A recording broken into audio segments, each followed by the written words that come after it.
Monday to Thursdays from 9 on GB News.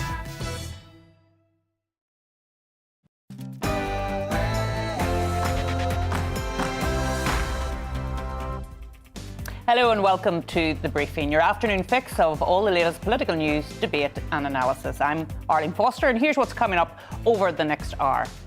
2 weeks since Russia invaded Ukraine, the attacks on civilians have left horrendous images this week in different cities of the country. I'll be speaking to Tobias Ellwood, he's the chair of the Defence Committee, to get the latest on how the government is helping Ukraine. A historical apology to the victims of institutional abuse has been delivered today at Stormont. I will be joined by Margaret McGuckian, who's the spokesperson of Savia and a survivor herself. Plus, this week we celebrated International Women's Day, but we cannot forget the women in Afghanistan and the state of their rights. So give me your political briefing. Send in your views and opinions by emailing gbviews@gbnews.uk or tweet me at gbnews. All of that in a few minutes, but first, it's the news with Rhiannon.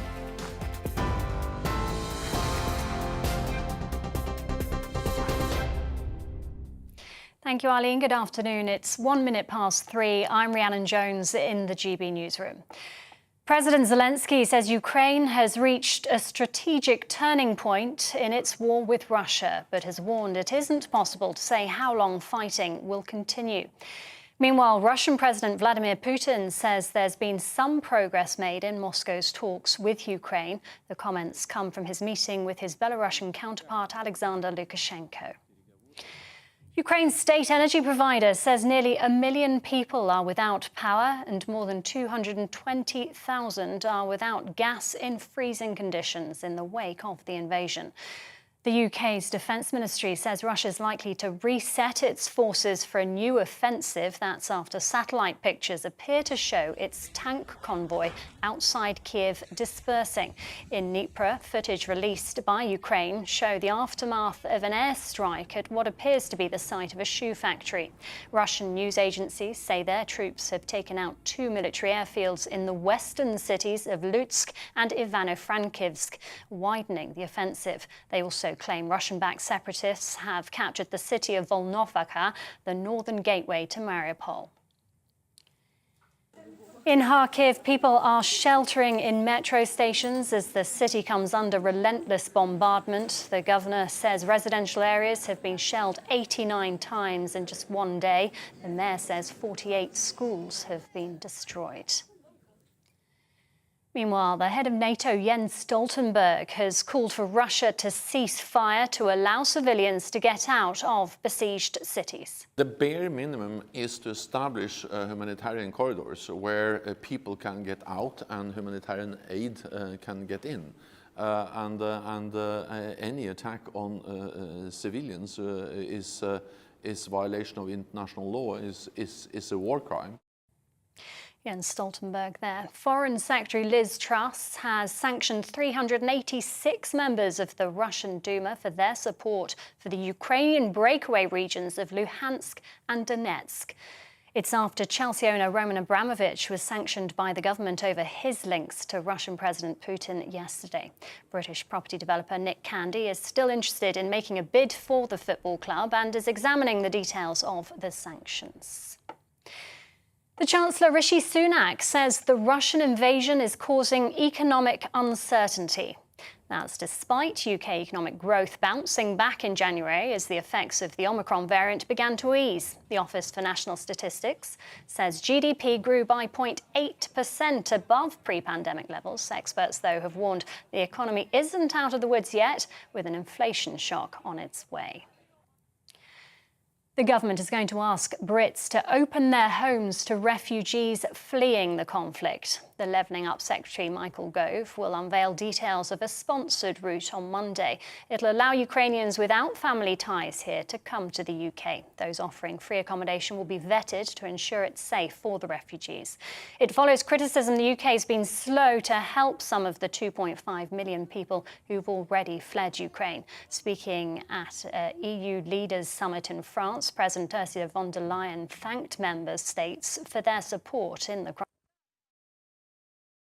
And finally, a word on solidarity, which so many Europeans are showing shining examples of in these days by welcoming with open arms more than 2 million people who have now fled the war in Ukraine.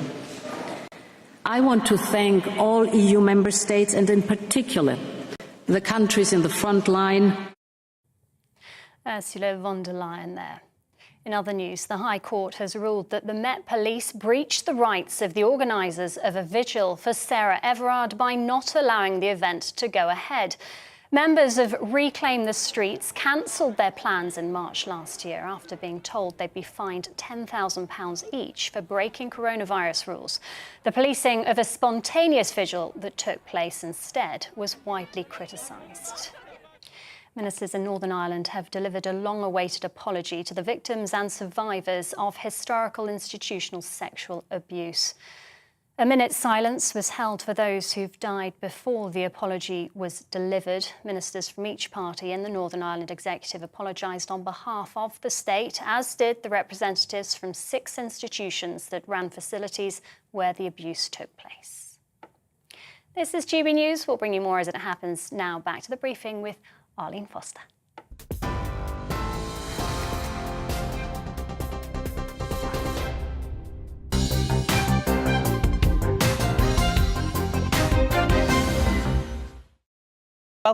Welcome back to the briefing. The UK has sanctioned nearly 400 Russian politicians who have supported Putin's invasion of Ukraine.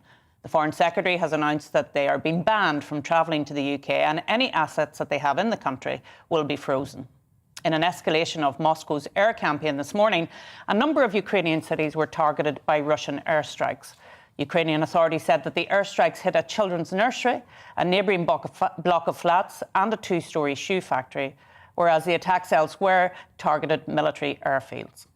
Elsewhere in Kyiv, Russia's 40-mile convoy has now dispersed and is reportedly beginning to make its move to encircle the capital, and Russian forces are also continuing their assault on Mariupol, where aid agencies warn of a humanitarian catastrophe. Well, joining me now is Tobias Ellwood. He's the Conservative MP and Chair of the Defence Select Committee. Thank you, Tobias, for coming on the show today. What's your reaction to the latest in Ukraine, particularly the fact that the bombing of that city that's quite close to Lviv, I mean, that surely is an escalation as well. It is, and we need to ask ourselves what we're going to do about it. And that has been the question all along as Russia tests us ever more into what our own red lines are. The scale, the pace of Russian aggression has actually thrust the West into an incredible steep learning curve, if you like, as to how we should respond. And we urgently need to rekindle a sense of Cold War statecraft, if you like, to stand up against Russia in recognition that every decision that we take will be difficult, will have risk, but not everything we do will actually tilt us towards a nuclear war. So we need to be more assertive, more bolder, working with the Ukrainians, actually using them as an exemplar, as the spirit and determination that they're exhibiting. And should we be surprised that Putin took the action in Ukraine, given his essay from last July when he made his views on Ukraine very clear to the world? Were we caught on the hop, and should we have been better prepared, not only here in the UK, but in NATO as well? You know, I think in the bigger picture here, we're going to see a West which emerges from this crisis better able to defend itself, better able to horizon scan and see these very concerns that we should be flagging up and responding to far earlier in the game. There's no doubt about it that there were signals that suggested what Putin was going to do. He never saw Ukraine as a state itself. His entire tactics are about bombing every single city to destruction, to flush out the middle classes, to get them to flee the country, to make it easier for him to actually run the country in the aftermath. And the question that we have to ask ourselves is, are we going to stand by and watch this happen? There's been tremendous effort on the sanctions side of the world coming together like never before. And this has actually made Russia a pariah state. It means Putin has no chance to actually continue leading his country in the long term. His own people will eventually get rid of him.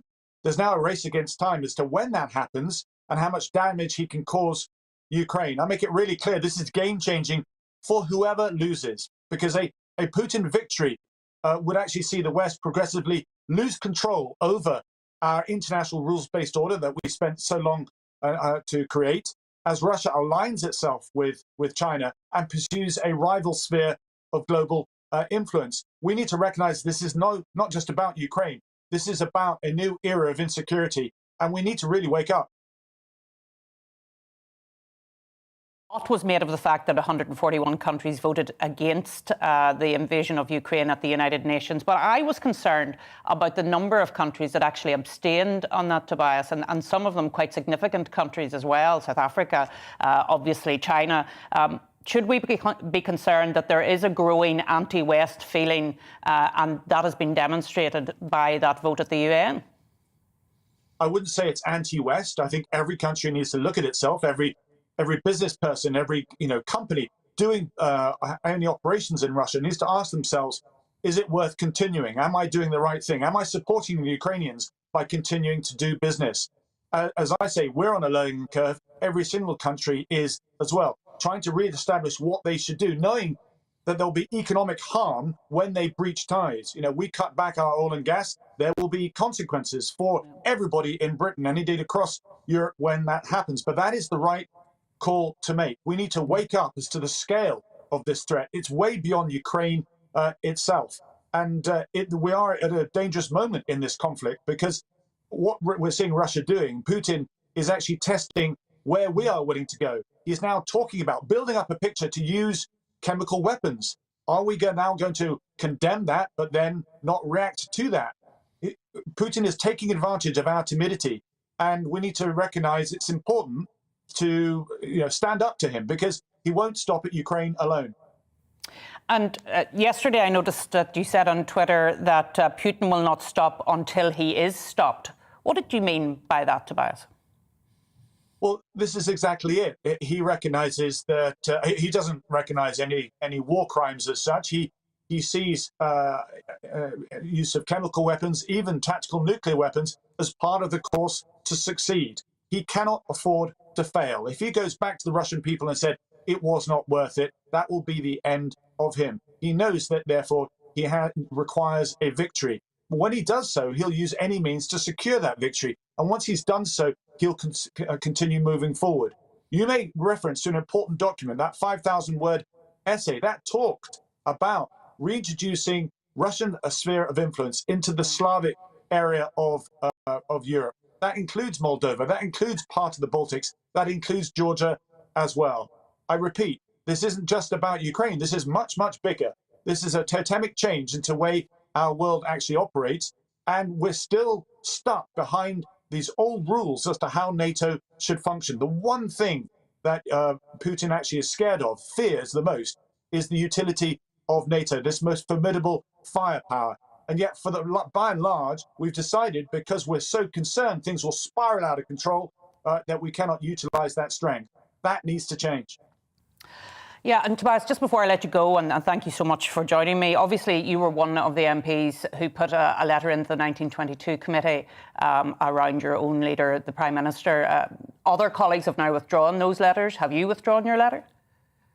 I haven't withdrawn the letter, but I make it very clear, this is not the time to dwell on those matters. We need to be supporting our government, encouraging our government to do more. One thing that is still missing is a unity across the West. The best example of that was the fiasco over the MiG fighters that Poland could have gifted to Ukraine. There was no sense of purpose there, no drive from America, from United Kingdom, from France, from Germany, and from Poland as well. We need to sort those aspects out. Let's focus on those issues rather than the issues that were dominating our headlines before the invasion took place. Yeah. Tobias, thank you so much for coming on and joining us this afternoon. So Europe is facing a humanitarian crisis which is little more than a few weeks old. Since Russia rolled its tanks and missile launchers into its neighbour Ukraine, suburbs have been flattened, uncountable numbers of people have been killed, and millions have fled the country in terror.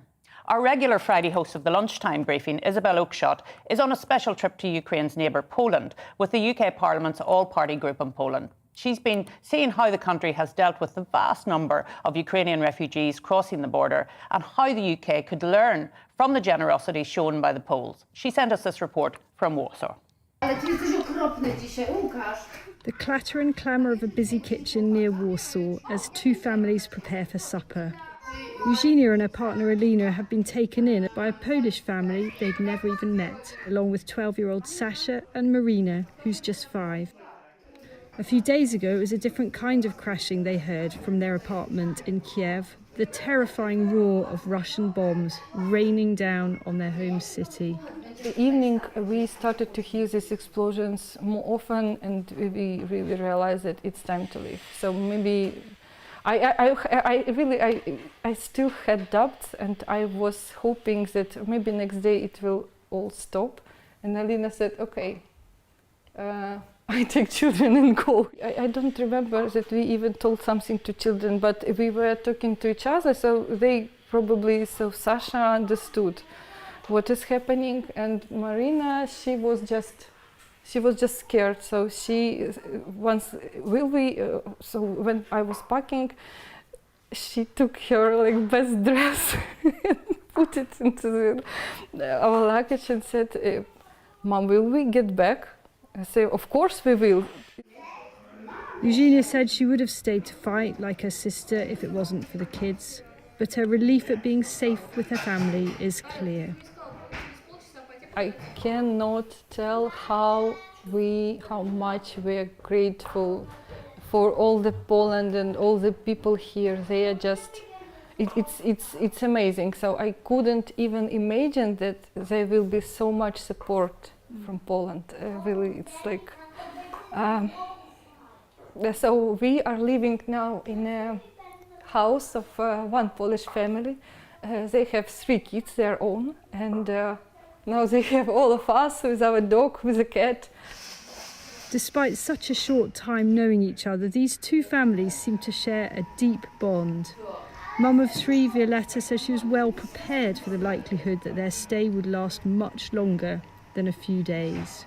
Tak naprawdę mam takie poczucie, że przyjechali do mnie znajomi. Ktoś.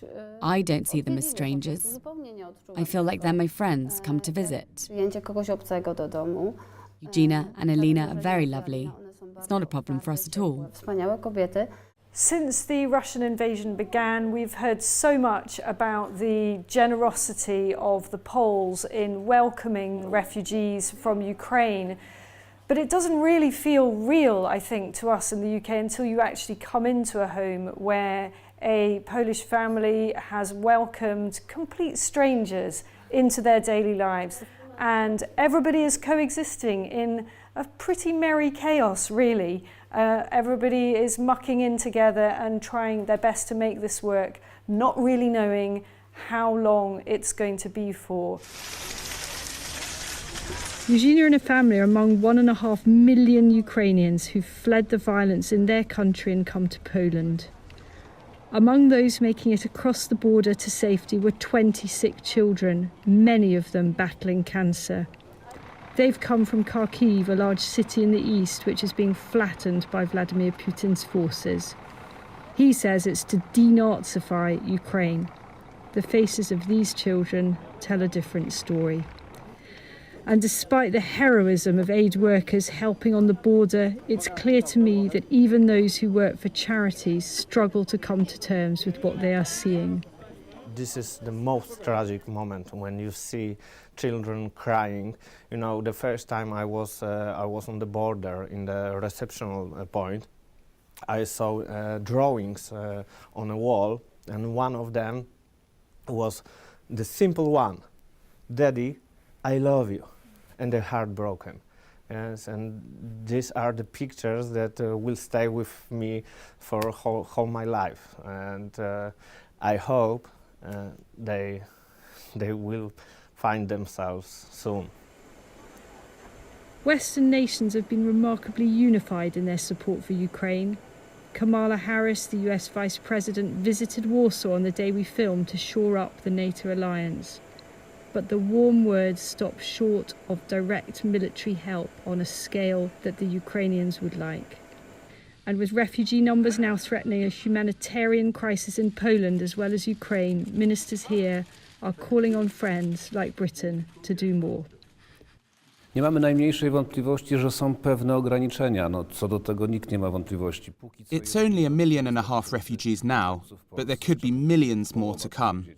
No, ale jeśli działania wojenne na Ukrainie nie zakończą... And if that's the case, then we will be asking our British friends and other European friends to accept more refugees. For many back in the UK, the efforts to help Ukraine's refugees have left a lot to be desired, with only minimal numbers accepted and huge bureaucratic hurdles for the rest. There are signs now that may change, but it's clear that Ukraine's trauma will not end soon, and Britain may soon have to wrestle with an immigration crisis to match any we've seen before. Isabel Oakeshott, GB News. That report was from Isabel in Poland. And after the break, we will go live to Stormont, where ministers have delivered an apology to victims for historical institutional abuse. Don't go anywhere. Join me, Gloria De Piero, Monday to Thursday at noon for The Briefing. We go to the parts of Parliament that you won't see elsewhere. Plus, there's exclusive interviews with MPs from all parties. But quite often, they paper over the real truth. Why does a working class lad like you join the Tories? That's a good question. Don't miss it. Monday to Thursdays at noon on GB News.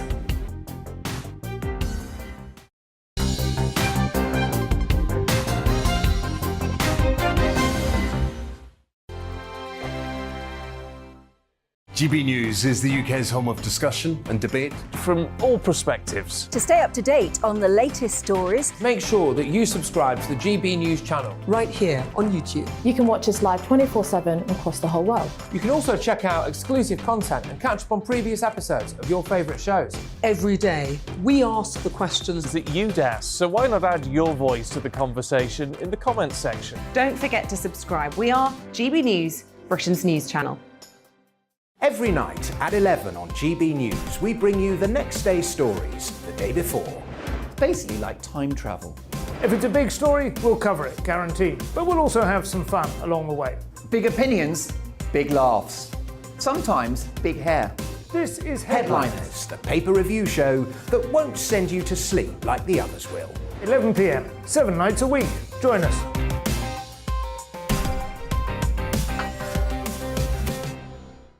Hello there, I'm Eamon Holmes. And I'm Isabel Webster. And we hope you can join us for Breakfast with Eamon and Isabel. You make me laugh out loud, belly laugh. Is that important first thing in the morning? Yeah, absolutely. And there's me trying to be deadly serious. News is a serious business. Yeah, I have to rein you in sometimes. Well, it doesn't stop us laughing at it. It doesn't stop us having an opinion on what's going on. Yeah. And it certainly will not stop us reflecting what you think. Weekdays from 6 to 9:30 on GB News. I'm Dan Wootton. Join me Monday to Thursday from 9 to 11 for the feistiest and most fun news debate on TV, where free speech reigns. I'll bring you a sharp take on the day's biggest stories, bombshell newsmaker interviews, and A-list guests. And I guarantee you, no spin, no bias, no censorship, and no reason to go to bed. That's Dan Wootton tonight, Monday to Thursdays from 9 on GB News. My name's Tom Harwood, and every weekday we bring you The Briefing live from 9:30 a.m. The stories, analysis, and live debate that you need to hear. Quite right, Tom, of course. Was this something that had been considered at all? Difficult to answer. Gas-guzzling helicopters circling. Noise is being made here. Joe Biden walking out. Thank you very much for joining us. Don't miss it. The Briefing with me, Tom Harwood, Monday to Friday, 9:30 a.m. on GB News. Join me, Gloria De Piero, Monday to Thursday at noon for The Briefing. We go to the parts of Parliament that you won't see elsewhere. Plus, there's exclusive interviews with MPs from all parties. But quite often, they paper over the real truth. Why does a working class lad like you join the Tories? That's a good question. Don't miss it. Monday to Thursdays at noon on GB News.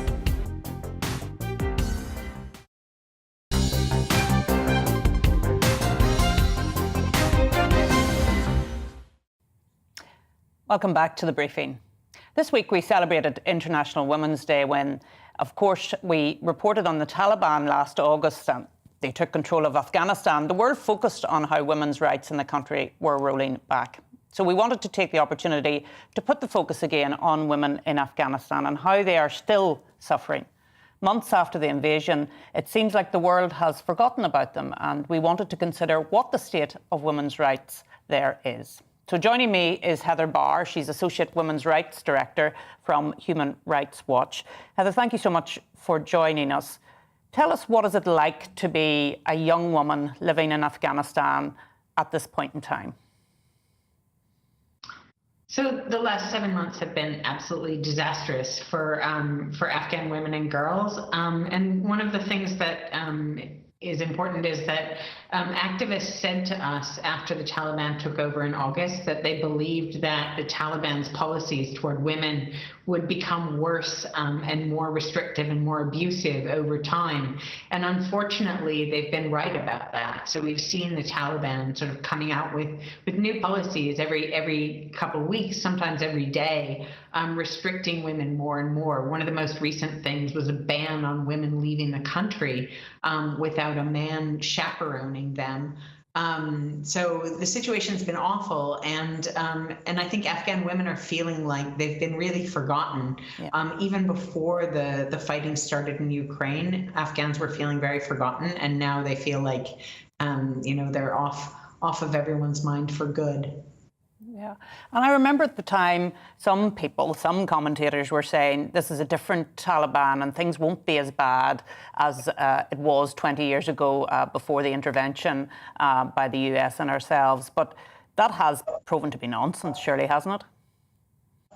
Yes, that's proven to be nonsense. And honestly, that was always wishful thinking. I think that was wishful thinking largely by, politicians and policymakers in Washington, D.C., who were trying to salvage some kind of redemption from a humiliating military defeat. And Afghan women always knew better because Afghan women know the Taliban. Yeah. And I suppose for us sitting in the UK, what is it that we can do to help those women in Afghanistan? Obviously, we have the war in Ukraine now, and there's a lot of women who are facing a very difficult time there. And the actual focus seems to be more on Ukraine, and people have largely stopped talking about the plight of women in Afghanistan. What can we do here to try and help those women? So the first thing is the UK needs a more generous policy in terms of refugees coming from Afghanistan. The current policies are really not working at all, even for people who were working for the UK government, let alone other people who are at risk. Excuse me. So that's one thing. But the other thing is that I think the UK and lots of other countries have been really looking to the US for leadership on what to do now about Afghanistan. And that leadership is not coming from the US. The US is actually responsible for the other big crisis that Afghan women are facing, which is a humanitarian and economic crisis that's been caused by the US blocking the Afghan economy from functioning by doing things like withdrawing recognition of the Afghan central bank. So it's high time for other countries to step forward and to offer some leadership on how to resolve the humanitarian crisis, how to put pressure on the Taliban over women's rights, and it would be really important to see the UK do that. Yeah. And Heather, just finally, is Afghanistan still your number one concern, or has the war in Ukraine replaced that now? Are you concerned most about Afghanistan, or are you concerned, obviously you are concerned about what's happening in Ukraine and for families and women there, but is Afghanistan still number one? Well, we have to have room in our brains and our hearts to care about all of the crises that are happening all around the world. And something that's been really moving, actually, is to see the sort of solidarity that Afghans have been extending to people in Ukraine, because they understand better than anyone else what Ukrainian people are going through at this moment. But it's impossible not to notice what feels frankly like racism and Islamophobia in the way that different crises are prioritized or not by our governments. Yeah. Well, look, Heather, we'll keep talking about it here for as long as I'm on the channel, because it's something I feel very passionately about. And thank you so much for coming on and reminding us all of what's going on in Afghanistan this afternoon. Thank you. And now we're going to go to the news at 3:30.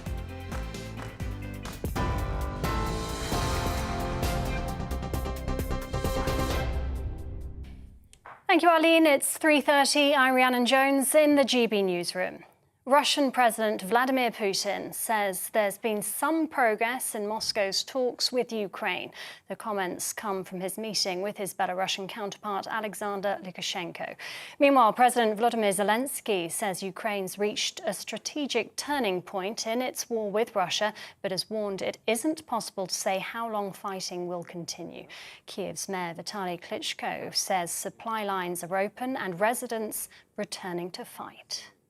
But a lot are coming back. So the families were brought to the West, part of it, and a lot of men and women. I'm proud of our women standing strong, coming back, defending the country. This is our home.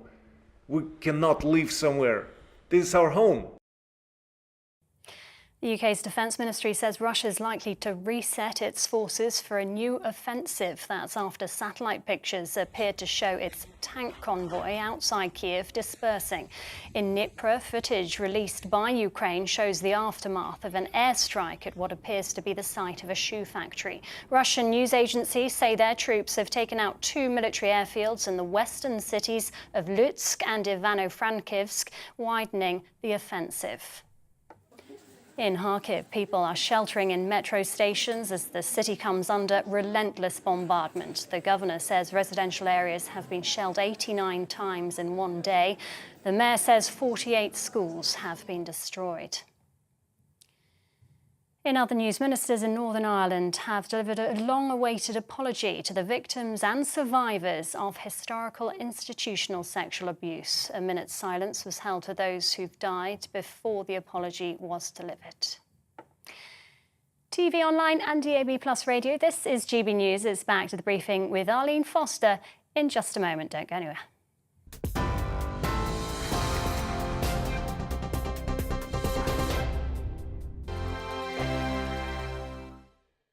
GB News is the UK's home of discussion and debate from all perspectives. To stay up to date on the latest stories, make sure that you subscribe to the GB News channel right here on YouTube. You can watch us live 24/7 across the whole world. You can also check out exclusive content and catch up on previous episodes of your favourite shows. Every day, we ask the questions that you'd ask, so why not add your voice to the conversation in the comments section? Don't forget to subscribe. We are GB News, Britain's news channel. Every night at 11 on GB News, we bring you the next day's stories the day before. Basically like time travel. If it's a big story, we'll cover it, guaranteed. But we'll also have some fun along the way. Big opinions, big laughs. Sometimes big hair. This is Headliners, the paper review show that won't send you to sleep like the others will. 11 p.m, 7 nights a week. Join us.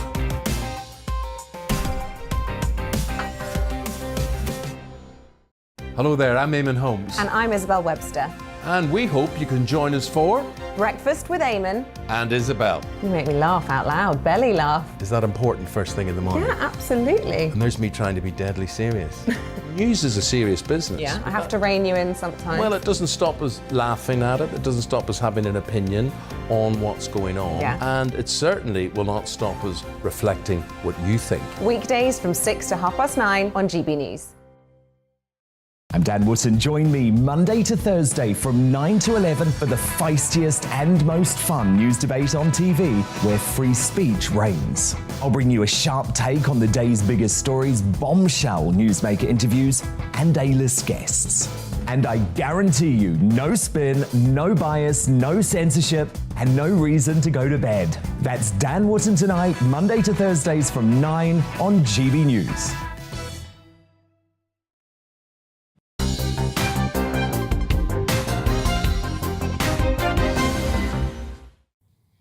So welcome back to the briefing.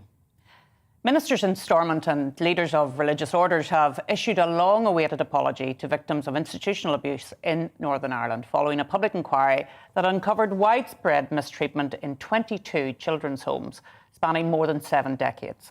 The Northern Ireland Historical Institutional Abuse Inquiry recommended a public apology as well as financial compensation for victims of the scandal. But some of those affected say the outcome is little consolation for the trauma that they still face from their childhood experiences. Joining me now, I'm delighted to say, is Margaret McGuckin. She has been at the forefront of the campaign for justice for the victims of abuse scandal, and she's speaking to us live now from Stormont. Margaret, thank you so much for taking the time to speak with me today. I know it's very busy over there at Stormont at the moment, but today must be a day of mixed emotions for you and indeed for everyone else there that went to hear the apology today. Yeah, it is mixed emotions, but I just feel as if a weight has lifted off us, you know. Getting to this stage, as you know, Arlene, we've had to fight all the way, you know, and this is the 15th year of campaigning, you know, and especially for something which should have happened long ago, especially the apology with the collapse of the government and, you know, government Westminster being prorogued, and we fought that too, and with the help of Julian Smith, who is with us now, we got our legislation through. You know, it has been one fight after another. We're just mentally and emotionally exhausted, but it's been a wonderful day that this has happened, that I don't have to come up here again with all of our victims and beg and plead for something that, you know, we shouldn't have had to beg for. And Margaret, some of the details, and it was a very full apology, took quite a considerable time to make. We had the ministers from each of the parties, and then we had the sisters representing some of the orders, the De La Salle head and Bernardo's, and then the Church of Ireland head of Irish Church Mission. So a very comprehensive apology. But for some people, and indeed we heard from Peter Murdoch that he and his brothers felt it was 30 years too late and he didn't accept the apology. But for you, it is a weight lifted, is it, today? It's just a weight lifted, Arlene. I'm thinking of my brother, Kevin, as I always speak of. He was here to hear that, you know, but it's too late for him. His life can't be brought back. Money can't buy his life. I valued the one that the ministers each spoke of. I could hear their sincerity. And, you know, I could even feel as if they were very emotional. But unfortunately, when it came to the religious orders, we took that with a pinch of salt. I don't believe they were sincere at all. They only apologised because we humiliated them into coming to this place today, and that's the only reason. I know the Catholic Church and the religious orders are still paying people payments underneath the table to keep quiet, and that is ridiculous, so we don't accept their apology. And in terms of the religious orders' apologies, you feel it wasn't sincere, Margaret. Are you going to continue to engage with them, or do you think that you're going to close that door now? Well, they've closed so many doors on us, you know, all of our lives, even from that 3.5-year-old, for me, myself, my brother 4.5, and my other siblings, you know, they closed the door on us as soon as we got into that building because we were hidden away in them institutions. Nobody on the outside was ever to hear of our cries, and if we dared to tell anyone, you know, we were called liars, we weren't believed. You know, we hope now today. But we're speaking out to the public and the world here today. You know, there's so many, Arlene, as you know, haven't come forward. There's thousands out there, elderly people. Many have drunk themselves to death. But we're speaking to them today, to many of our people who moved over to England, the UK and Great Britain and abroad. And we're speaking to them. They can come forward. They can contact us. And we will make sure they will be listened. This is a different time. But we will listen to them and make sure they are looked after. It is too little, too late, but it's the end of a campaign, and we won that battle. It has been many battles throughout this 15 years, and one thing, we never give up. I was never giving up, and we'll see what's the future holds. You know, I think I'll always have to speak up for someone. God has given me a voice, and I want to thank him. How did I leave him out? Because these people that looked after us were not Christian people. I had to find the man above in my life when I cried out to him after being in jail all of my life and being in trouble all of my life. You know, I'm a different me now, and hopefully I can have some sort of a future, but I want to thank God and for him. He gave me this for such a time as this to speak out, because these people didn't do it in his name, and they were named and ashamed here today. and you've been incredibly strong. Margaret, I've met you on many occasions, and your tenacity has always shone through, and it's wonderful that you still have your faith, despite the fact that this was done to you in an institution that was meant to be representing your faith. I was really struck by some of the details, Margaret, which the ministers apologised for today. Some of it was pretty horrific stuff, and when I heard Naomi Long, for example, the Minister for Justice, speaking about bathing children in Jay's cleaning fluid, I was really struck by just how awful this has been, and for you to have to listen to all of that today. Was that difficult, or is it something that you felt it was cathartic to have that acknowledged today?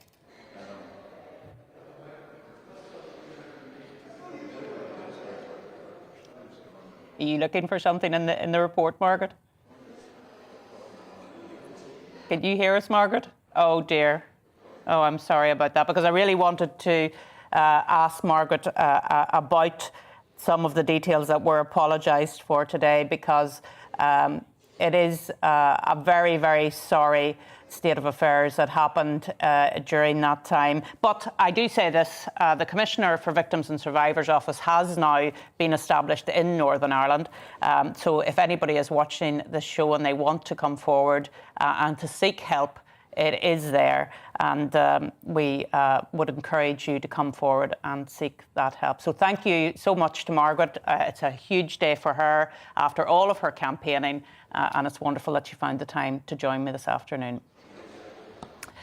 So senior defence and security experts have told GBNews that Ukraine could eventually prevail in its efforts to resist Russia's invasion if Ukrainian forces get enough Western-supplied missile systems. It comes as the UK Defence Secretary revealed Britain was now examining ways of sending a cutting-edge anti-aircraft missile system to Ukraine. Our security editor, Mark White, has been examining the various anti-tank and anti-air systems already being sent across the Ukrainian border and their apparent effectiveness on the battlefield. Western-supplied missiles have, it's clear, become a real thorn in the side for Russia's military. Easy-to-use lethal technology that's given Ukraine's otherwise heavily outgunned forces a real sting in their tail and helped slow Russian advances. Defence intelligence sources say more than 20,000 anti-tank and anti-air missiles have now been supplied to Ukraine. This includes 3,615 UK missiles so far, with more on the way. In fact, the UK was the first Western country to supply and train Ukrainian forces in the use of the NLAW anti-tank shoulder launch system, handing over 2,000 missiles long before Russia invaded. They are highly effective line-of-sight weapons. Some of these people literally are straight out of the office. I mean, they've got no military training. And so actually having a weapon that is easy to use is brilliant. But for many of these people, that firing that weapon will be the first military act of their life. The UK will also supply some Javelin anti-tank missiles, along with the 1,000 supplied by the US and some other nations. The high explosive warhead has a much further effective range than the NLAW. The US has supplied more than 2,000 Stinger anti-aircraft missiles, with Germany sending a further 500 Stingers. But Ukraine says it's desperate for more. That's prompted the UK to announce it's now examining how to send some of its stock of Starstreak anti-air missiles to Ukraine. That system, which can be mounted on vehicles or even handheld, can propel a missile at 4 times the speed of sound and reach an altitude of 4 miles. The difference between the Stinger and the Starstreak is the Stinger chases the tail of an aeroplane. It homes in on the infrared signature primarily from the engine exhaust. With Starstreak, you can meet the threat head on. The Ukrainians have claimed their forces have been able to destroy more than 300 tanks, thanks mainly to Western-supplied missiles. And they also claim to have shot down around 50 Russian jets. We have no way of independently verifying those claims. There will be no compromise on the part of the Russians. They will be beaten by the Ukrainians. which is why the missiles are so important, because those are the tools that they need to actually to do the business. I don't think Russia quite understands the trouble it's in. Well, 14 countries have supplied missiles to Ukraine, and despite Russia's objections, they're continuing to smuggle many more over the Ukrainian border. And that was Mark White giving us an update on the weaponry that's been sent over to the Ukraine. I'm very proud of the fact, as you can imagine, that both NLAW and indeed the Starstreak missiles are made in Belfast in a company called Thales. So very pleased to see that they're making the difference in Ukraine. So the Russian invasion of Ukraine, of course, has sparked a movement across the West to become less reliant on Russian oil and gas. The UK and the US have committed to ban Russian oil by the end of this year. And the EU has also announced significant plans to end its reliance on Russian gas and oil. A key question facing us at home in the UK is how will this changing energy relationship affect us? How will we achieve net zero whilst trying to keep energy prices as low as possible? Joining me now is Michael Bradshaw. He's Professor of Global Energy at Warwick Business School. Thank you so much, Professor, for joining us. Obviously, there's a lot of talk about shale gas. We're hearing all the time from MPs that is the answer, that we need to start fracking in northwest England. What's your opinion on all of that? I think we're hearing the same arguments we heard before the moratorium, the industry to and froing saying it could do this, and then protesters saying it was not the right answer. I'm an academic, I study the evidence. It's not that I'm for or against shale gas. I think in the current context, it's just going to take too long to deliver an answer, if it ever could at all, because the industry was only just at the very beginnings of an exploration process when the moratorium was put in place. And so if it was lifted tomorrow, it would take many years to get to a point where we had any significant production.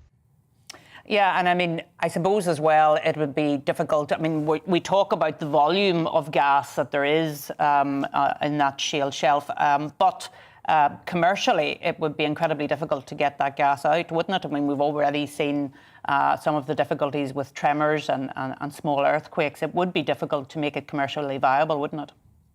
It would. I mean, those estimates of, those very large volumes of gas are just that. They're estimates, is what we call gas in place. And you need to carry out a program. And the industry would say, up to 40 wells drilled across the north of England to get a better understanding of the geology and how much gas could actually commercially be produced. The geology does seem quite complex. It's probably harder to do than in the United States, not a good analog. So all of those questions remain unanswered. And if, as does the sort of the risk of earthquakes, which cause a moratorium in the first place. My view is, as I say, it's not for or against. I just think it's somewhat of a distraction because it cannot be part of the solution now. And longer term, if you're claiming climate leadership, how do you justify developing a new fossil fuel onshore in the UK? Well, if that is the case, is nuclear part of the answer? I mean, yes, nuclear is part of the answer. I mean, we have one new nuclear power station being built, hopes for a second, but again, it takes a very long time. And the price of nuclear power is very high compared to the price of electricity generated by offshore wind. Onshore wind is even cheaper. So one of the things you could do instead is have a more positive attitude to onshore wind. But again, all of these things take time. It takes far less time, obviously, to build wind turbines than it does nuclear power stations. I think in the short term, of course, the emphasis is on dealing with the crisis, building resilience, getting to a position next winter. But all of this, in the context of all of this, challenges like climate change have not gone away.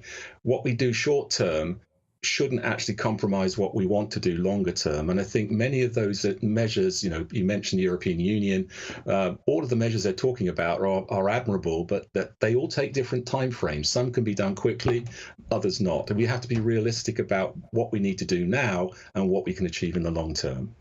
And you said that nuclear would take a long time to ramp up as well. Is that the case for small-scale nuclear as well as the larger plants? Does it take a long time to get going as well? Well, small-scale nuclear is unproven. We haven't got any reactors. We haven't got a pilot reactor even. So, I mean, again, it could be part of the solution longer term.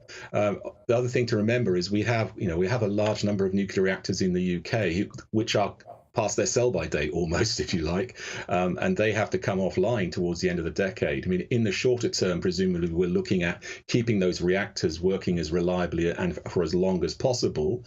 The new reactor coming online and building another. Maybe in the longer term, small-scale modular reactors are part of the answer, but they're really at the sort of the research and development stage. I think it's a case of let's look at everything. The one thing we probably shouldn't be doing is locking ourselves into more oil and gas in the future, domestic or otherwise. Yeah, but I have to say security of supply is vitally important. The one thing we can't have happening is the lights going out. How do we deal with that? How are we going to make sure that we have the security that we need as a nation? Well, I think we are actually in a better position, fortunately, than many of our European colleagues. Our level of reliance on Russian gas is fairly minimal, about 4%, and we do import crude oil and we import refined products from Russia, but we've given ourselves time to reorient. The thing to remember, of course, that even before the crisis, we had a very tight energy market and very high prices for oil and gas. And there are going to be lots of other countries also looking to reorient. So the bottom line is, to get the oil and gas that we need, that physical security, it's going to cost a lot of money. So unfortunately, energy prices are going to be high for a long time still, which means also on the other side, I mean, as individuals, households, we should be focusing on things to reduce our demand, make our houses more efficient, and think about those small incremental things we can all do, which add up collectively to making a difference. And there's an incentive because it's all about how much it's costing you. Yeah, and I thought that was an interesting point because we're focusing very much on supply side of all of this, but you have said very clearly that we need to be looking at demand and reducing our demand, and if every household was to turn down their thermostat, that would have an impact right across the country. I mean, do you think government should be investing in that sort of messaging now, early on? I think so. I think we have to be careful about saying everyone turn down their thermostats. Obviously, there are some households that need to stay warm, but that does raise the challenge of energy poverty that already affects households because we've had these very high prices. So I think, yes, messaging certainly. I'm old enough to remember the 1970s energy crisis, when we had a 3-day week and rolling power cuts. So hopefully we're not going back to that. But then we had all those stickers by the switches for lights saying turn the light off. It's all of those things, and these are things we can do which actually they're no regrets. In other words, they will be better for the future anyway if we didn't waste energy. We just assume energy is available 24/7 and it's affordable. Those assumptions are being challenged at the moment. Yeah. I'm smiling because my late father used to go around turning all the lights off in our house. And I think if he were alive today, he would definitely approve of us reducing our demand. But Michael, thank you so much for joining us this afternoon and giving us your view on what is a huge question at this present moment in time, our energy policy now and indeed in the medium to short term as well. Thank you so much. No problem. Thank you. Thank you. So a man from Warwickshire says he would open up his home to a Ukrainian family in need and says that the British government could do more to help. It comes after reports that only around 1,000 visas have been granted to Ukrainian refugees fleeing the war. Tim Andrews says he feels devastated by the situation and wants to help. Our West Midlands reporter Bhavinder Sindhu has been to meet him. Tim Andrews lives in a 5-bedroom house in Warwickshire. He says he would open up his home to help a Ukrainian family in need. We have a disaster on our hands and now we have a moral responsibility, an obligation, I think, to even just a temporary measure to open our homes up to help give them a safe haven. I'm very privileged myself to have a house where I've got the room. I recognise there is a housing shortage in the country. We all know that. But to actually accommodate and to host a family, from a war-torn, that would give me a real nice feel of, satisfaction that I've done my bit. Tim says he's disappointed the British government isn't doing more to help.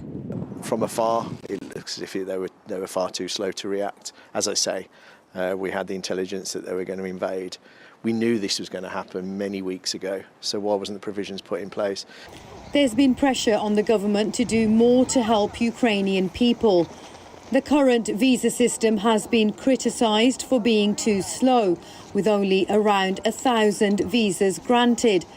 In response, the government are now allowing applications to be made online, but Ukrainians will need their passports. Meanwhile, Poland has taken in more than 1 million Ukrainian refugees without a visa.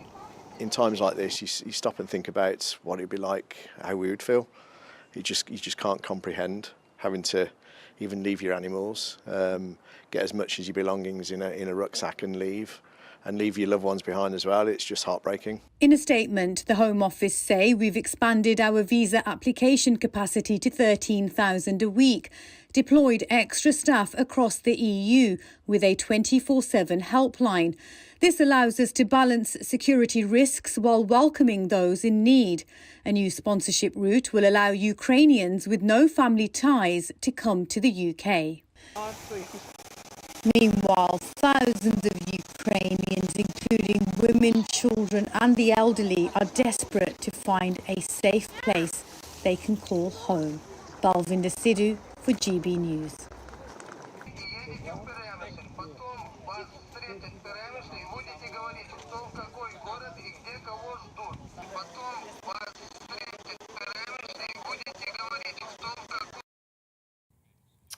So that was Balvinder giving us a report there on the plight of refugees. So we've had some of your views, and I'm going to read them out now.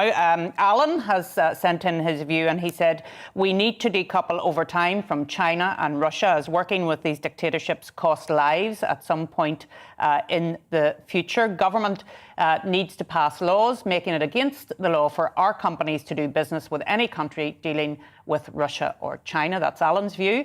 Sue says this is not World War II. Unlike World War II, when there wasn't anywhere in Europe to flee, Western Europe is now at peace and has a huge landmass and a low population density. The EU can financially support Poland, European countries to house the refugees and also house them in the west of the European Union. The UK also must continue to give financially too.